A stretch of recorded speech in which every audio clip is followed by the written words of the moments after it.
see here.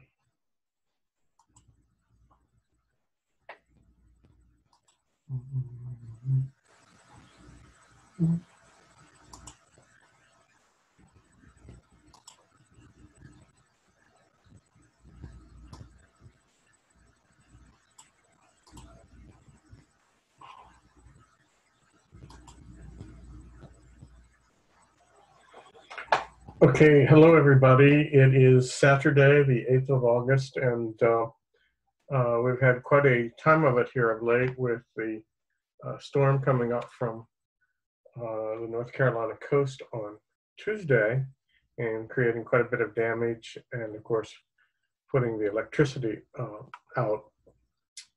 It's back on, and so this is Saturday the 8th, and we'll do a lecture tonight, maybe two, and then for every day through Thursday of next week, we'll have one or two lectures.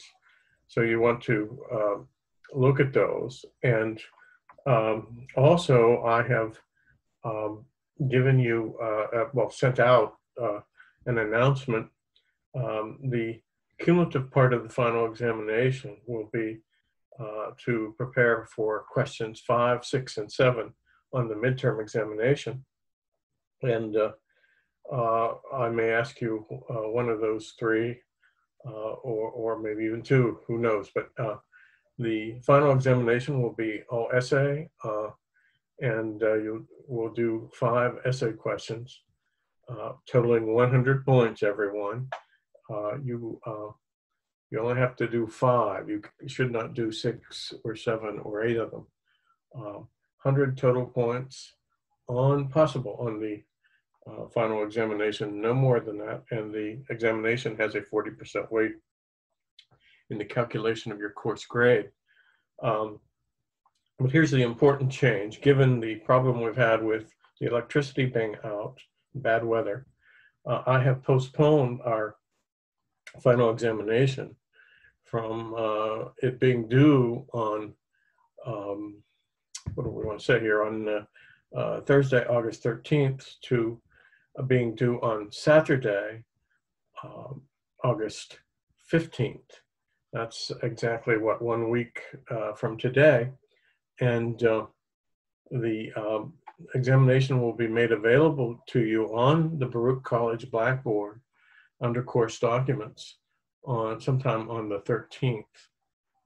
So what you want to do is download the exam on the 13th and start working on it and have it ready to prepare to submit it on the 15th. Our course had just a little bit of bad luck, not only with the electricity, but with the cloud business and with storage quota. And things could have gone a lot better. Anyway, the midterm examination was pretty good. There were lots of A's and a lot of A range grades, I should say, and lots of B range and C range grades. And then there were a few scores that were not very appealing. But there's 2 things to say there. One, you have the final coming up, and you should show those of you who did very poorly on the midterm should try to significantly improve on the final examination, certainly above 60%, and hopefully it will be in the 80% to 90% range. And then also we have the writing assignment, which will give you a high grade. I'm looking at A range grades, 90 out of 100, 91, 92, 93 out of 100, would be 95 out of 100 and 97, depending on the quality. And I do very much appreciate your submissions. And although I've only read a few, there are some good ideas in there. And so I thank you very much. And I hope you enjoyed reading the, April 27th piece on the bus without a boom. And I have another one ready to go here. It's in the final editing process, and I think I'll be able to send it to you for your enjoyment before the final. So I think, well, I won't promise. There you are. We're going to try to make the best of the situation here with our course. We have asynchronous here. We don't have official meetings either with Zoom or a physical setting, but we have the lectures on tape. And everybody, the last announcement that I sent out not only tells you about the August 15th new deadline for the final examination, but gives you 8 different readings that you have to read. And I'm going to put together an essay question on probably each of the readings, and the readings will be what will constitute the fair game for the final examination. We will not have a chance to cover everything. As you know, the syllabus is ambitious, but more than that, we have a 1-month time constraint. And given all that has happened, we're just not going to be able to cover everything that we had planned on the syllabus. So you have 8 readings to prepare for. Know them inside and out, if you will. And so I will make up essay questions about all of them or most of them. And on the final examination, you will have a choice to do 5 of 8 essays. And of course, the cumulative part will be at least 1 from the midterm examination. And what's fair game here on the midterm examination is questions 5, 6, and 7. So enough of that. And today we will do a very important lecture. And it has to do with how we view the Federal Reserve, what the first and second transmission mechanisms are, and how the money supply and credit change. Especially with the first transmission mechanism, and then the second you'll see is self-evident. Remember, the idea is to stimulate the economy here, and to also, if there are bills to be paid not covered by taxes, monetary policy becomes a fiscal policy. So anyway, let's do some very basic stuff. You may or may not have covered the material I'm about to cover here at the first of our lecture tonight. We're going to do something called fractional reserve banking. It's possible to run a bank with a 100% reserve, but this has long been a discontinued practice, and the reserve is put together, and we want to be sure to understand that the reserve has a function pretty much different than what everybody thinks it functions as. The reserve,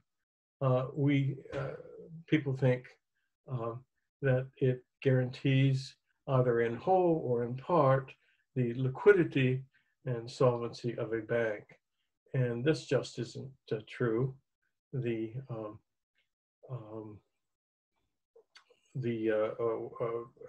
sizable amount of every dollar deposited is lent out, and as we've said before, a bank by its very nature here with fractional reserve banking is illiquid, and new deposits, of course, are treated as liabilities.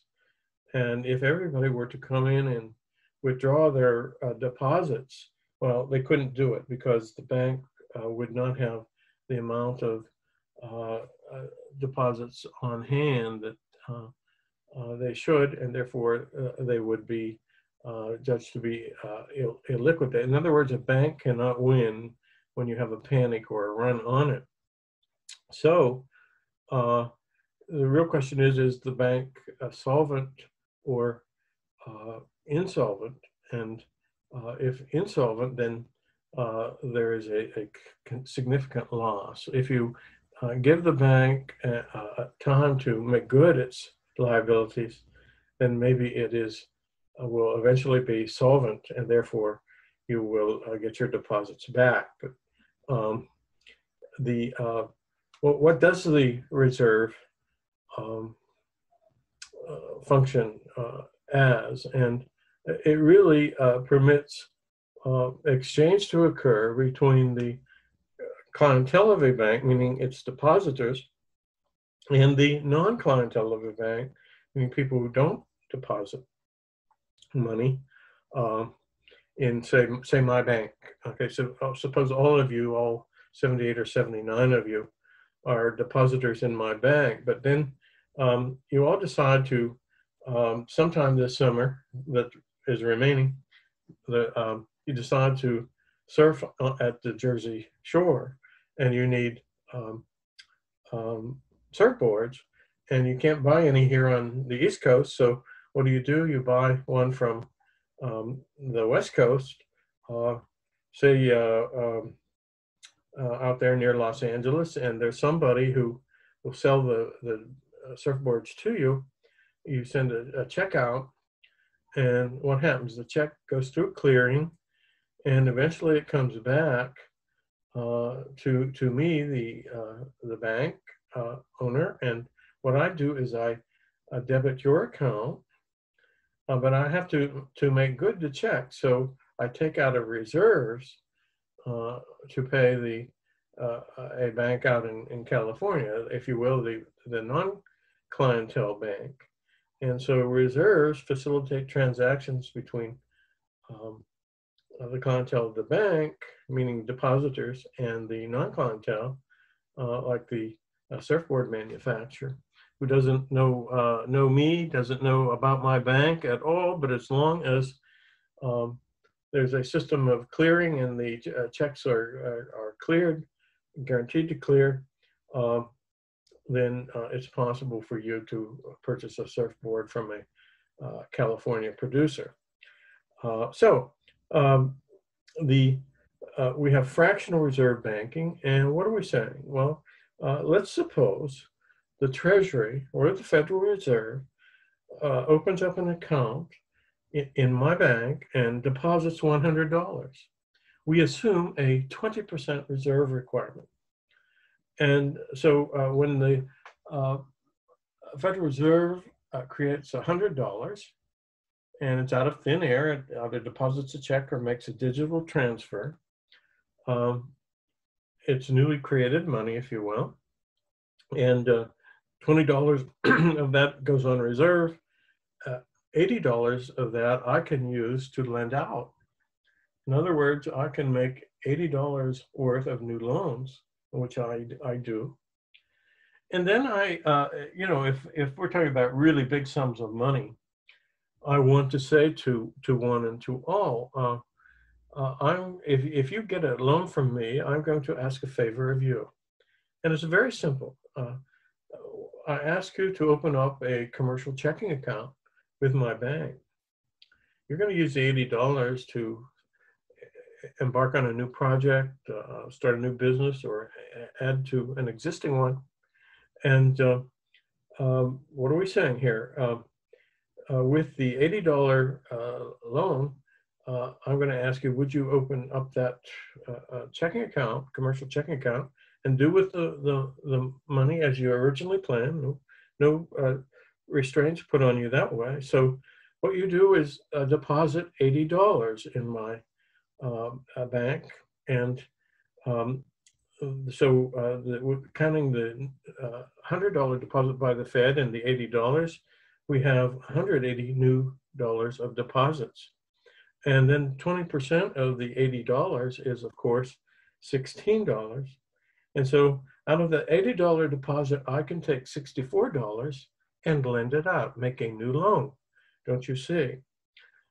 So $64 of new loans are created on my books, and then I go again to the person or persons receiving the new loan of $64 and ask them to open up a checking account, commercial checking account with my bank, and of course, no restraints on the money that's to be deposited in those accounts. So we have $64 of new deposits. The reserve there is $12.80, if you will. I'm using small numbers so we can deal with it.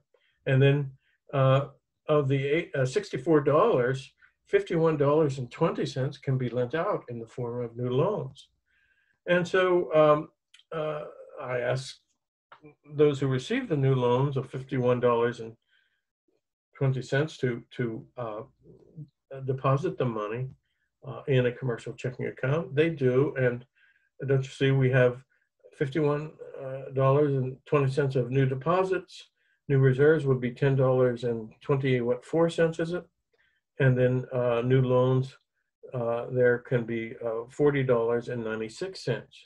Well, notice how the numbers here are getting smaller, and we're going to be dealing with numbers that have the content to the right of the decimal point, and it's going to be very, very tedious to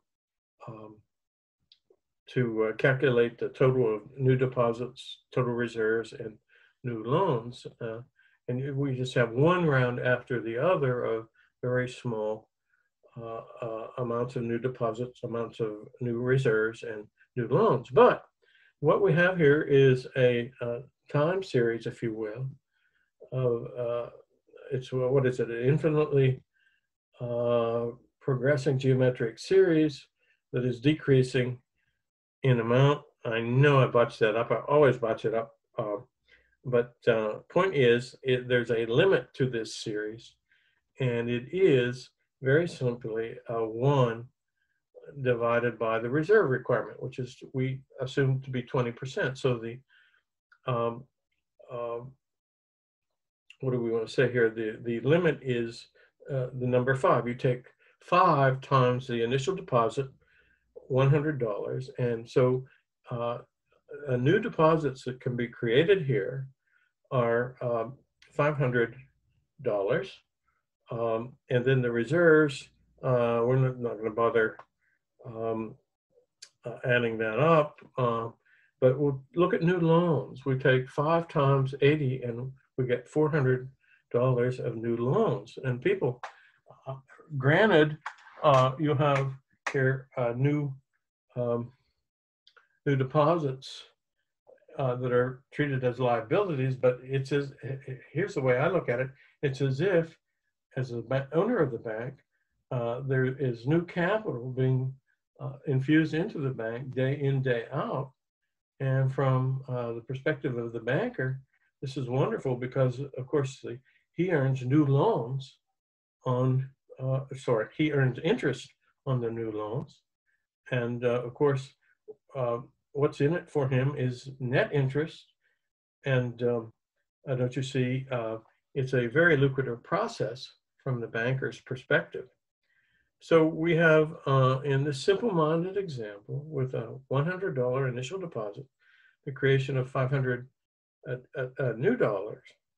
Or if you, instead of using new deposits here to calculate your total amount, you can go to new loans, and we just say that we have $400 of new loans based on that initial deposit of $100. So everybody, we want to help ourselves here with some nomenclature. And so we want to note that there are 2 types of credit. And the first, I will give it the name no-name credit, and then circulation credit, or same thing with a different name, emission credit, which is to say the amount of credit created in the credit expansion process that we just described, the system of fractional reserve banking and redeposit. The redeposit is when I get the people who have been granted new loans to take the proceeds of the loan and redeposit it in the bank. And so the essence of this process is what? Fractional reserve banking and redeposit. And this is the way new money is created in the so-called credit expansion process. And it is what kind of credit are we talking about? Circulation credit, that is by another name, emission credit. And then no-name credit, you all are familiar with the example of, let's say, your great-grandparents working hard. They're not financial whizzes, but they've worked hard all their life, and they save a fractional amount out of their income. And they have opened up a savings account with a local institution, savings and loan, or a bank, let's say. And every payday, so to speak, a certain amount is deposited into the savings account, and they build up a nest egg. And what happens here? If you deposit $100, then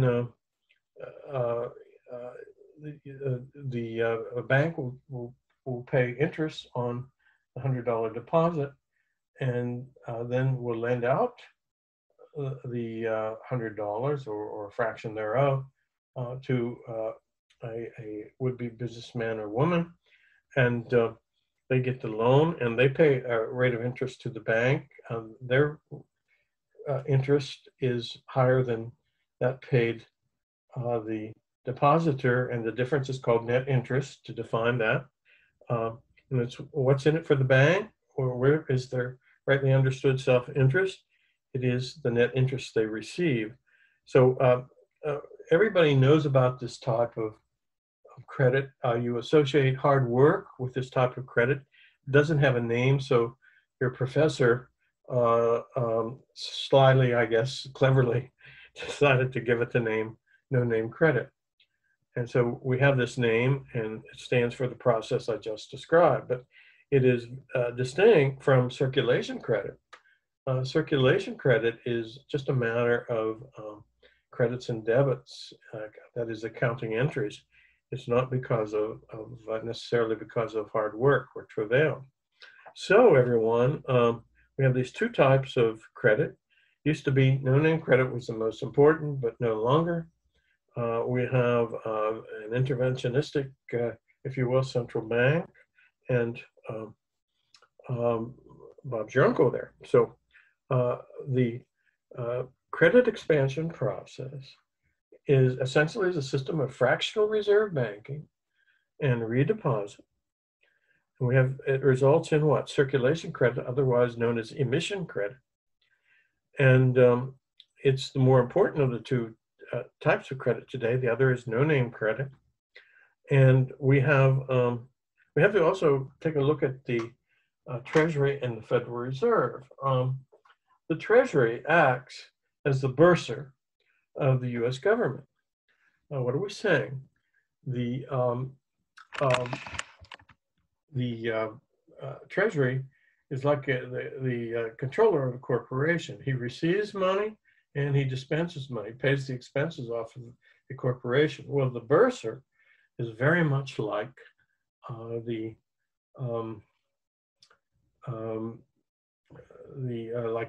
treasurer, well, I should say the treasurer of the United States is very much like the bursar, and the Treasury pays the expenses of government, receives taxes and all that, and then pays the expenses of government, pays for soldiers in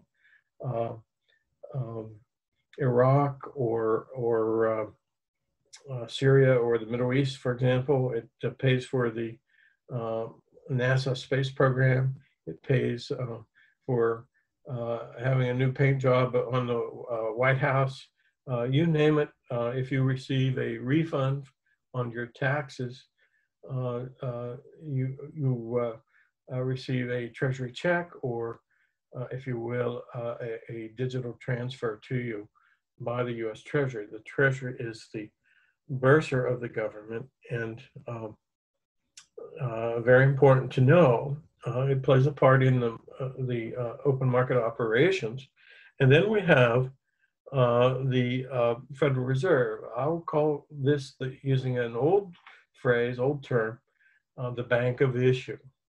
And you might get the idea from this primary function of the Fed that it's creating its own banknotes and all of that, and checks. It used to be that way, but now it's through digital transfer.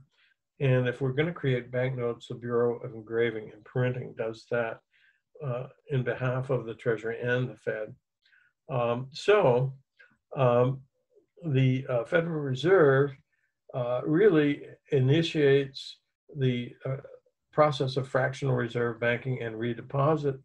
Some people call this the first transmission mechanism, the credit expansion process. There is a second transmission mechanism, and but the result of the Fed's actions is newly created circulation credit. Very important. Now let's talk about 4 ways to change the supply of money and credit. I'm not talking about demand now, we're talking about supply. And the first way, and you can read handout number 5, is through discounts and advances. And here this can be somewhat of an esoteric subject, but let's just handle discounts. The principal way to change the money supply used to be, up until World War II, through the discount window. And what are we saying? There's the mother bank in Washington, if you will, the Federal Reserve, and all the member banks come to the mother bank at the discount window, discount paper, discount all sorts of liabilities, and they receive credit from the mother bank. And then they take that back and extend more credit to the clientele of a bank. So what we have here are what we have. If we have a discount rate, and if the discount rate is lowered, we are discounting more dollars and cents, if you will, than in the previous time period. So if you lower the discount rate, you are increasing the money supply. And if you raise the discount rate, you will be discounting less money, and therefore the supply of money and credit will be decreasing. So isn't used very much today. I think once in the Great Recession was it used just for roughly one time, and it wasn't all that important. Then we have we have the reserve requirement, and you saw that in operation when we did the simple example of the credit expansion process, fractional reserve banking and redeposit. And if we lower the reserve requirement, we are increasing the supply of money and credit. If we increase the reserve requirement, then we are decreasing the supply of money and credit. This is the second most frequently used mechanism by the Federal Reserve. Other central banks use it quite a bit. The People's Bank of China, that is the Central Bank of China, changed the reserve requirement quite a lot over periods of time. The best way to see that by lowering the reserve requirement, the money supply increases and credit increases, is to consider the money multiplier. In our simple-minded example, we had a money multiplier of 0.2, and let's try to get it. We had a reserve requirement of 0.2, 20%, and divide that into 1, and you get a money multiplier of 5. Well, if you lower the reserve requirement from 20% to 10%, then you get 1 divided by 0.1, and so the multiplier becomes 10. And then when you multiply that by a deposit, the more money is created. So there you have it. Changing the reserve requirement will change the money supply as well. Now, we have something called the float period. And, the float, this isn't very important, really. The float period is the amount of time it takes to for a check to clear. And if you extend that period, you increase the money supply. If you decrease the float period, you decrease the money supply. And let me I'll tell a story on myself that's indicative of a great problem that I had one time. I have a niece and a nephew that I give money to at Christmas time as a Christmas present. And years ago, I was doing a visiting professorship down in of all places, Oxford, Mississippi, where the University of Mississippi is located, actually located at a location called University of Mississippi, but it's where the famous writer William Faulkner lived. Oxford is the famous place that he lived. I got so bored down there that I read all of his books. But anyway, I thought I'd give each the niece and nephew each $500, and so there it was in December. Time to send them a check, and I had about $600 in my checking account, with the expectation that in 1 or 2 days, a large sum of money would be deposited into the checking account from what was coming to me from the outside. So what did I do? I wrote a $500 check to each, the nephew and the niece. And I did not have $400 that would have made $1,000 to give to them, but I knew that deposit was to come. And so, and it would take time for the checks to reach my niece and nephew. Well, little did I know that it took just 2 days. And when they received the money, they cashed the checks right away.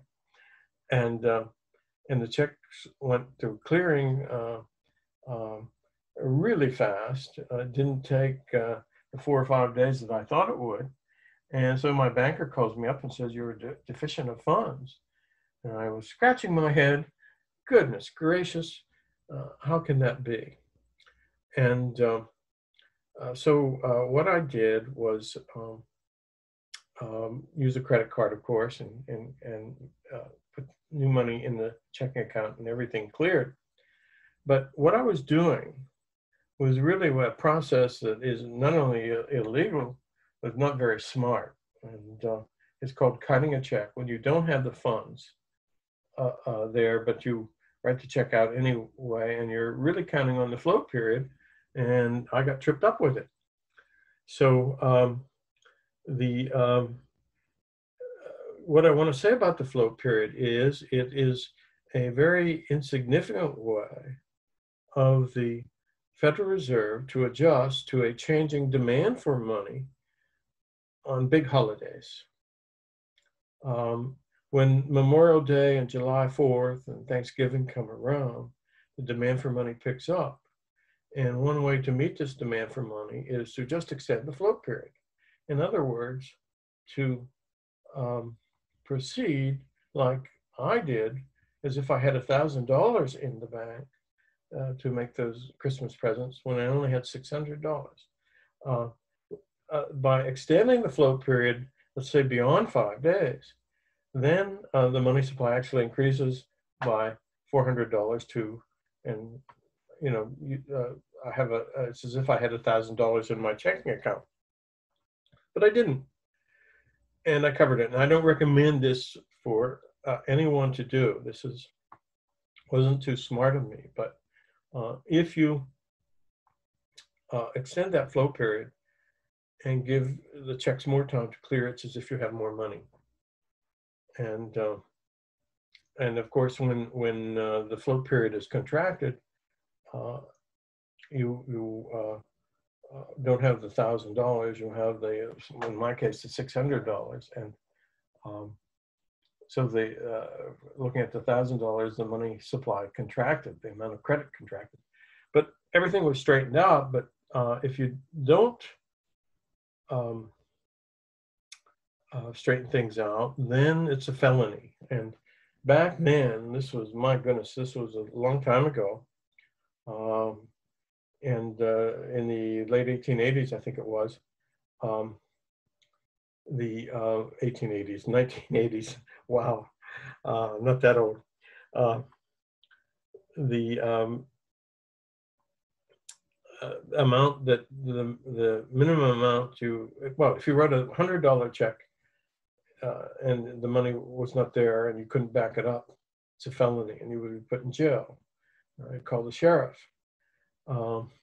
If in today's world, I think it's around $300, maybe even $500. I'm not sure. If you write a bad check and you can't cover it, choose not to cover it, then that would be judged to be a felony. So anyway, changing the float period increases the money supply, however, insignificantly.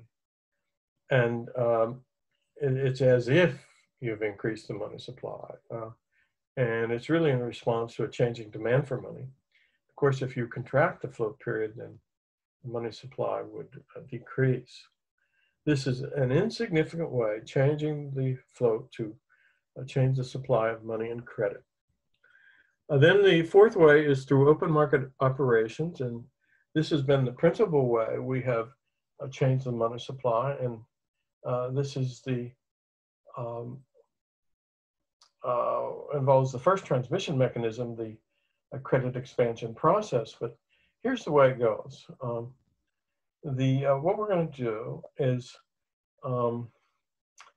give you an explanation of how it's technically done, but we're going to skip the role of the market dealer in the U.S. government securities market. These dealers carry out the wishes of the Federal Reserve, and they, of course, make a market makers, I guess we should call them. They buy and sell at the same time, just like market makers do with equities. But and they're paid very handsomely. But what I'm going to do is kind of eliminate them from the discussion, because by doing so, we see the process more clearly. And so with open market operations, we're going to have two cases. One, a significantly increasing deficit, and then the second case would be not to have a deficit at all. Here we go. It's not rocket science, but it's a little bit complex. So please be patient. We're going to increase the money supply. We're going to assume with that first case that we have a significant deficit, let's say of $1 trillion. And now the Treasury is the bursar of the government, is going to have to pay $1 trillion worth of expenses. And it doesn't have the taxes to cover it. And so the Federal Reserve is called upon. And right up beginning in World War II, right up to the 1980s, the Federal Reserve was not permitted to borrow directly from the Treasury, and the Treasury not permitted to borrow directly from the Federal Reserve any more than $5 billion. And so if we go back in history, in 1942, the Second War Powers Act, and we're talking about something called the Treasury Draw Authority. The Treasury was permitted to borrow $5 billion from the Fed, and the Fed $5 billion from the Treasury, and no more. And of course, the limit was reached in 1942. The Second World War was on, and the discount way did not provide the monies that would pay for the war being prosecuted. So we have open market operations, and here's how it works. First, let's talk about the government securities market.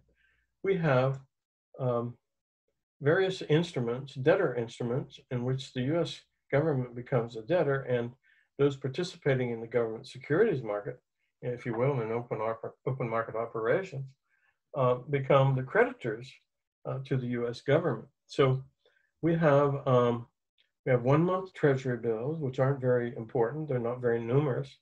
Then we have the 3 month Treasury bill and the 6 month Treasury bills. These are the two instruments that the Federal Reserve relies on to change the money supply by open market operations. What are we saying? The Treasury buys and sells, and the Federal Reserve buys and sells these securities. And it's the 3 month Treasury bill that is the most important.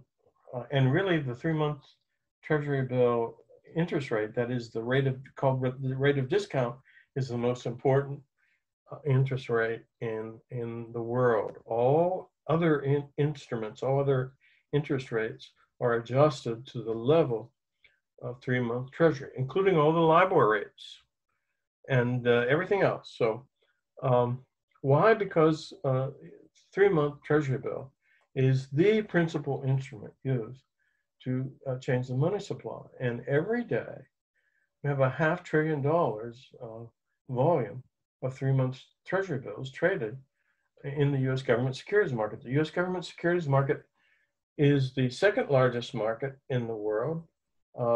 It follows in size the foreign exchange market. But let's be clear here. What do we say? The draw authority gives only $5 billion that the two can sit down together over coffee and exchange. And this is quite a constraint. So it forces things to be done indirectly. And this is how the U.S. government open market operations comes about to achieve such significance. Indirectly, if you will, by hook or by crook, the Federal Reserve has to get the new money over to the Treasury. The Treasury is the bursar of the government. And of course, the Federal Reserve is the bank of issue. It's really creating the money on behalf of the Treasury. And so the process of getting it to the Treasury is very indirect. How so? First, there's three steps. Remember, we have $1 trillion to get to the bursar, that is to the Treasury. And how is it done? Well, first of all, the U.S. Treasury goes into the U.S. government securities market, this huge market. And by the way, I didn't finish off the list of instruments. You have 1 month Treasury, one month Treasury bills, 3 months, 6 months. 6 month is quite a volume transaction as well. You have 1 year Treasury bills that aren't so important. You have 2 year notes, 3 year notes, is it 5 year notes, 7 year notes, 10 year notes, 15 year bond, and the long bond, the 30-year bond. And we have I think we have now a new Treasury issue, it's 2 month Treasury bill, and I'm not sure how important they are right now. They're really new though. Anyway, we have $1 trillion deficit, and what we have to do is get new money over to the Treasury. That's our goal. So the Treasury goes into the U.S. government securities market and floats a new issue of 3 month Treasury bills. Excuse me. And everybody, if you sell these 3 month Treasury bills to participants in the marketplace, and remember the Federal Reserve up until the 1980s is forbidden to deal directly with the Treasury more than $5 billion. So it has to proceed indirectly. So the first step is for the Treasury to sell in the U.S. government securities market $1 trillion worth of, let's say, 3-month Treasury bills. And if you don't have enough Treasury bills, then you go to 6 months. So 3 and 6 months will give you the huge amount. Then what does that do? Let's take a pause here to realize that if the Treasury is selling to private individuals, to foreign governments, to any participant in the whole world can participate in the U.S. government securities market. When it sells these 3-month Treasury bills, it's taking money out of the economy. It's the money supply decreasing. It's case 2. And of course, case 2, that is the deflation of prices and the increase in interest rates, are very unpopular with business. And so the Treasury takes the $1 trillion and puts it into a great big pile. The political effects of a decreasing supply of money and credit are not wanted, are not desirable. So what we have to do is have a step 2, but the step 2 is undertaken by the Federal Reserve. It goes into the secondary market part of the U.S. government securities market and buys still maturing 3- and 6-month Treasury bills to the tune of $1 trillion. And it causes the price of the bills to go up and the nominal rate, that is the rate of discount, to decrease. In the first step, we said what the Treasury undertakes case 2, but in step 2, really following quickly on the heels of step 1, almost simultaneously, the Fed buys still maturing 3- and 6-month Treasury bills. And what it's doing is when it buys, it pays $1 trillion for that. So $1 trillion is being put into the U.S. government securities market and the economy. So we have step 2 really offsetting step 1. It's as if the money supply hasn't changed at all. And that's the second step. Then we go to the third step. And the third step is very simply the Treasury taking that $1 trillion pile of money and paying the expenses incurred by all parts of the U.S. government. And when it does so, it reintroduces the $1 trillion back into the economy. And the net change is an increase in $1 trillion. That is to say, $1 trillion taken out, $1 trillion put back in by the Federal Reserve, and then the Treasury comes along as the third step and acts as the bursar of the government and pays the expenses of government with the pile of accumulated $1 trillion from the first step. And don't you see, the net change is $1 trillion. The money supply increases by $1 trillion.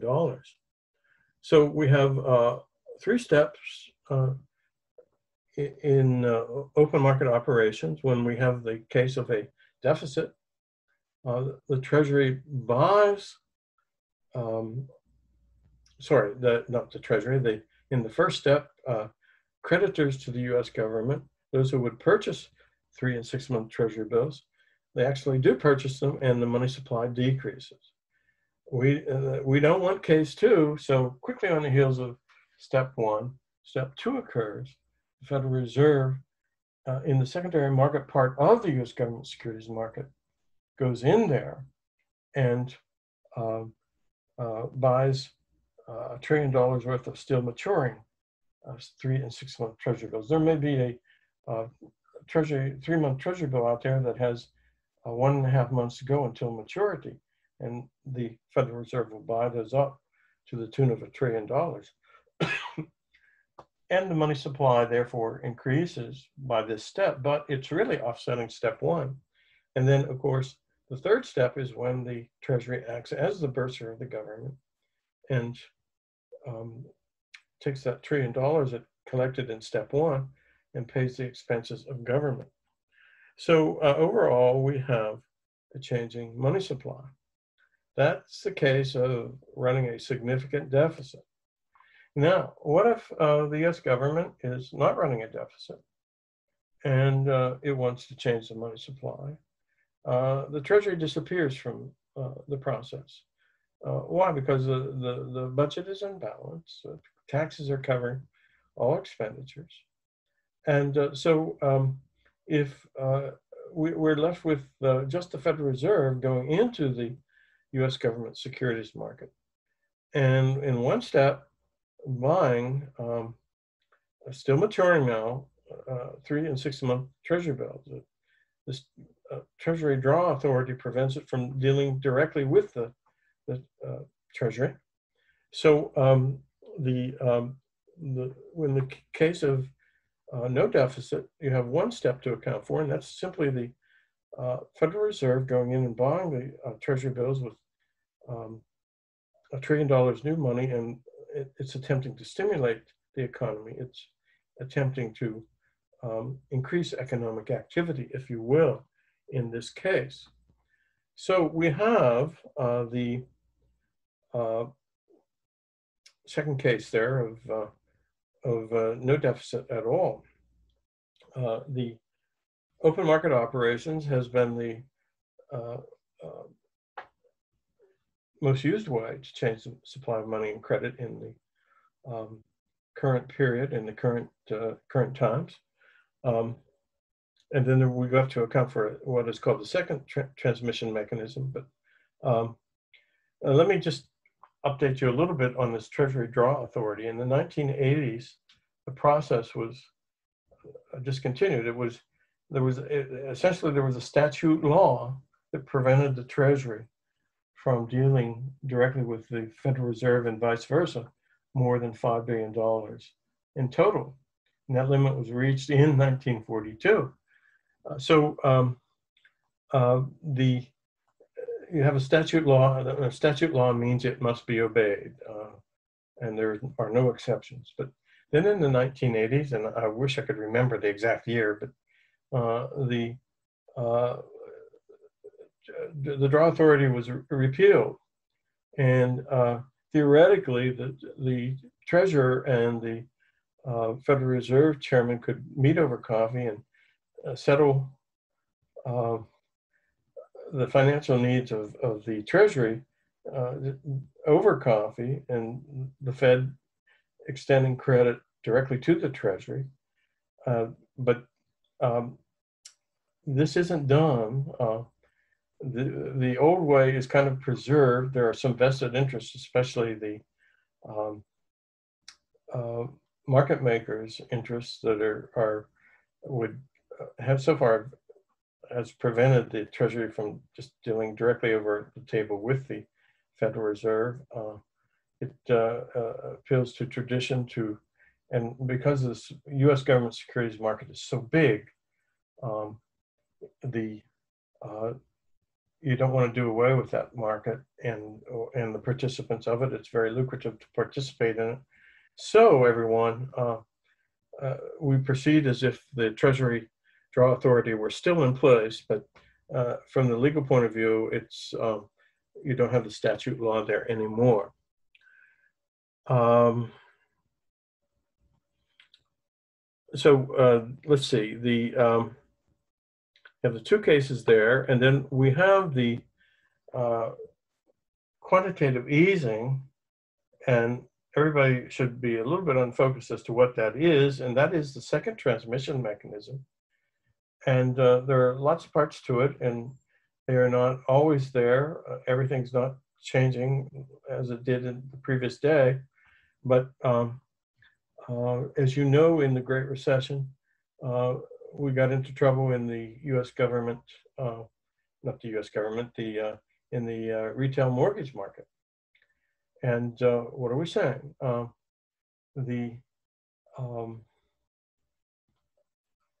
A lot of mortgages could not have been paid back. A lot of people defaulted. There were a lot of terrible practices. Mortgages were granted, for example, to people without any income, any jobs. Only in America could that happen, it seems. But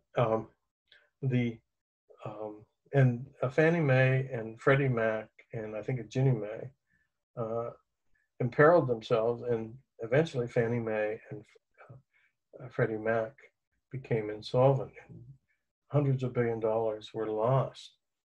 And U.S. government securities, it's not tried again. The retail mortgage market for mortgages fell apart. So Congress got involved, and what did they do? They made Fannie Mae and Freddie Mac part of the government. Before, they were government-sponsored enterprises, and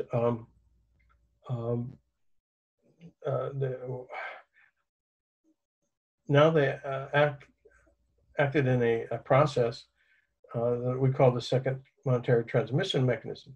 What is it? Well, Fannie Mae and Freddie Mac go into the private retail mortgage market, and they buy up 85 to 90% of all mortgages issued. And they, if you will, kind of put a floor underneath the price of a mortgage, and they also solidify mortgage rates, if you will. Mortgage rates don't change all that much, and what they do is they take all the money that's been allocated to them in the budget, and they buy this bunch of mortgages, and then they securitize those mortgages. They put them into different tranches of different credit qualities, maybe 4 or 5 for each security, and then they sell to one client, one buyer who's always there, and that would be the Federal Reserve. So the Federal Reserve buys these securitizations worth billions of dollars each, and replenishes the funds in Fannie Mae and Freddie Mac's coffers. And the balance sheet of the Fed is increasing. And then what Fannie Mae and Freddie Mac do is go back into the private retail mortgage market and continue buying new mortgages.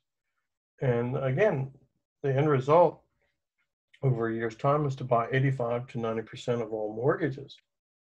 So you take direct Federal Reserve money, and payment is made to the Fannie Mae and Freddie Mac, and then they in turn go into the mortgage market and buy the mortgages. And of course, those who sell the mortgages put money in their checking account, if you will, make deposits, and then you have the credit expansion process. And similarly, when we had the case of a huge deficit with open market securities, the three-step process resulted in what? Money's going to the Treasury to pay off the expenses of government, but then when the government acts as the bursar, it makes payment to various parties within the economy, and they deposit in their checking account, and then you have the credit expansion process taking place. So the Federal Reserve's actions with this second transmission mechanism is very important. In the Great Recession, it rescued the housing industry and the construction industry and the finance industry surrounding housing and construction. And that's a big chunk of the US economy, and really helped out those who participate directly in these areas.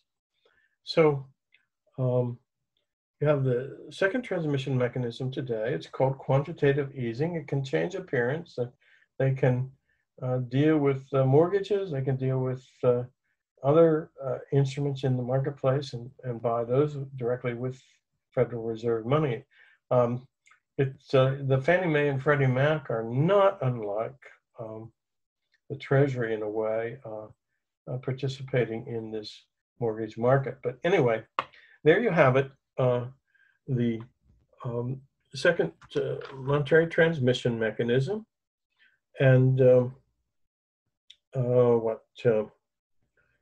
The four ways to change the money supply are what? The float period, change the float period, reserve requirement, discount window, and open market operations. When the Treasury as the when the Treasury as the bursar of government is facing a deficit, then you have a three-step process. The Treasury and the Federal Reserve work in tandem with one another to effect the indirect transfer of monies to the Treasury and thereby resolve the deficit. It's out of the question not to resolve the deficit. If you have people who owe you money and say, oh, well, wait till we balance the budget this year or wait until the next year or so, you're not going to do business with a party like that. So the deficit must be resolved. It must be financed. Therefore, everybody, we covered a lot tonight in this lecture, but if you take good notes, you'll see that everything kind of fits together. And we have explained the major way that we change the supply of money and credit, that is through open market operations. And then we have the new transmission mechanism that's steadily gaining more and more in importance. Maybe it will rival open market operations at some point. But anyway, there you have it. So I'm going to end the lecture. This would be lecture 16. Lecture 16 for the